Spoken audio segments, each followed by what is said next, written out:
4. If 64 is b cubed, b must equal 4. So then I'm just following the formula down there and plugging in x for a plus b for 4, x squared in this part. Do you have to memorize these formulas or something? Or? I would.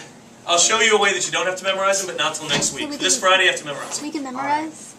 Yes, you can memorize, and it won't be that much to memorize either.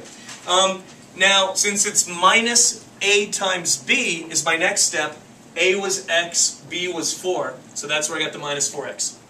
What do you mean a The was sixth, x? pardon? I'm talking about a was x. Where did you get? Okay, in this pattern here, a cubed minus b cubed. Okay, there's no x there. No, but there is over here. X When I'm going to the x cubed plus 64, my a from that pattern is x, my b from that pattern is 4. Wouldn't it be? So my minus ab is minus 4x, my b squared is 16. Okay, why is it x? Because when you do a parabola, a is always like, even if it's like no number in front of an x, it's always 1. That's a good point. We're using a and b differently now. I should have said that. We're using a and b differently from parabolas for this. I probably should have used m and n or something, but most books use a and b. So you're saying you multiply 4 times negative, or 4 times 4, and that's how you get 16? Yes. The 16 is this b squared. Alright. Okay? So how come it's minus 4x because your b is 4? Because that's this pattern, and if you don't believe me, you can redistribute this. You can work this out and see if you get a cubed plus b cubed. And I'll show you another way to find out where this pattern comes from next week. Okay, for this week, memorize it. For next week, I'll show you why. I know you're thrilled about that. Okay, here's another one that's a little bit harder. Okay, are you ready?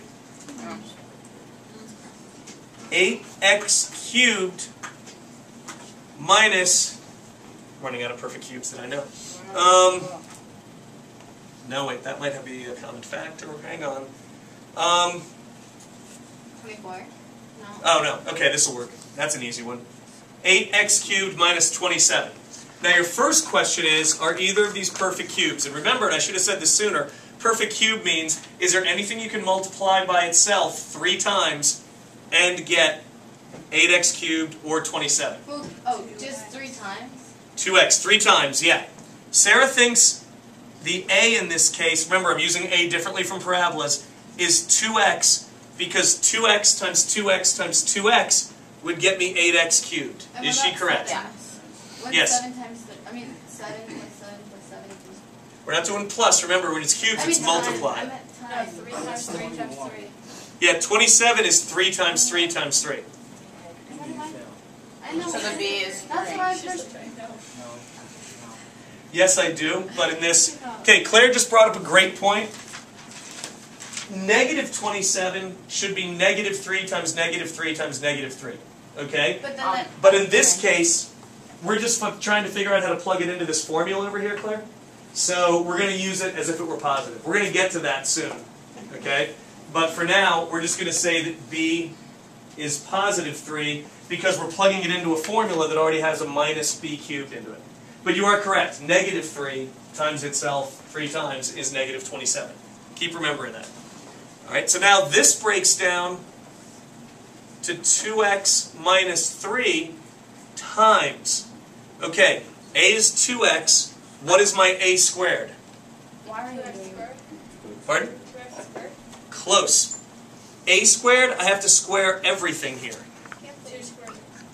4 squared? Yeah, that's right. 2 squared x squared. And what is 2 squared? 4. 4. Yeah, so it's 4x squared because this is 2x times 2x. This is my 2x squared. And then you use the b. Would it be plus 3? Minus 3? Well, no, now it's going to be, okay, for this formula it's plus ab, and a times b, 6x. 6x. 6x, good, good, plus b squared, 9. 9. So my advice to you for these is identify a and b carefully, So, both as positive, and then plug it into this equation, just plug it into the factoring pattern, and next week you get some practice. No, this is less fun to spot. Okay? why are we even That's the quadratic formula. Oh, it comes in. You guys are going to learn how to graph polynomials. Hang on a sec. You guys are going to learn, whether you want to or not, you guys are going to be graded, let me put it this way, on your ability to graph polynomials like we just did parabolas. And the first thing you got to learn is factoring. This is just like reverse foiling was. Yes? That's the 4x squared plus 6x, because that is a quadratic. Yes, this is now a quadratic, but once again, this is irreducible. You can't factor this further. Yeah, well, you can graph it from there. You can graph it from here, yes, but we're not going to ask you to graph this part. We're going to ask you to graph the whole thing, but not for a couple weeks. I think it's taking a test is just a project.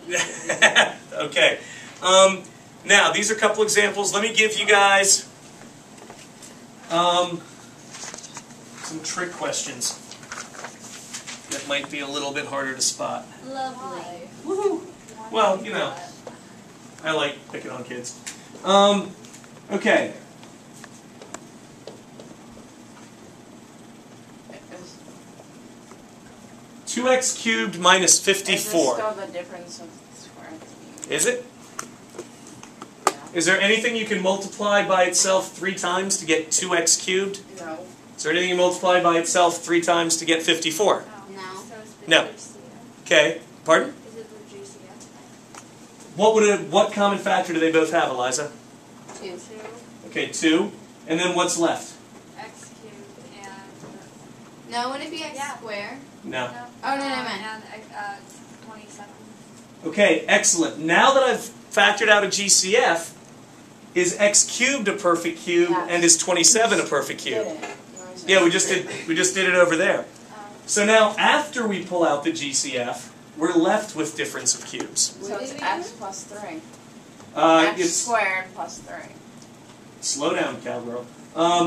So my A is going to be x, and my B is going to be 3. We can't see you on this. Oh, sorry. Okay, so now I bring the 2 along, and then the x cubed minus 27 factors to x minus 3 times x squared plus 3x plus 9. 3 times x gives me my middle term, 3 squared gives me my last term. Okay? And I'll give you one last one that I'll tell you in advance is a trick question. This is,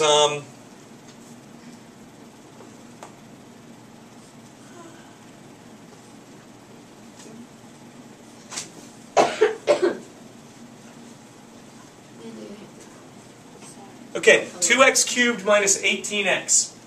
Is there anything that multiplies by itself 3 times nicely and neatly to get me 2x cubed or 18x? No, but 2 No. answer. So what's the greatest common factor of these two terms, though? 2x. 2x. Good. So I got the 2x, and then I'm left with what here? X squared. Take the 2 out as well. X squared minus 9. Okay. Does x squared minus 9 fit a different factoring pattern? Yes. Yes. Yes, this is difference of squares, so my final answer would be 2x times x plus 3 times x minus 3, as Amanda remembered earlier. Okay? And again, for now, this seems like a bit of a random exercise in moving numbers and letters around, but starting a little bit tomorrow and a lot next week, you'll start learning how this relates to actually starting with something like this and making a very odd-looking graph. Okay? You'll have some calculator help on that, so next week definitely you'll need your TID3 graphing calculators or similar. Yes? Yes. The homework tonight is... Can I turn this off? Yes. How? Do I press the red button? That's the big red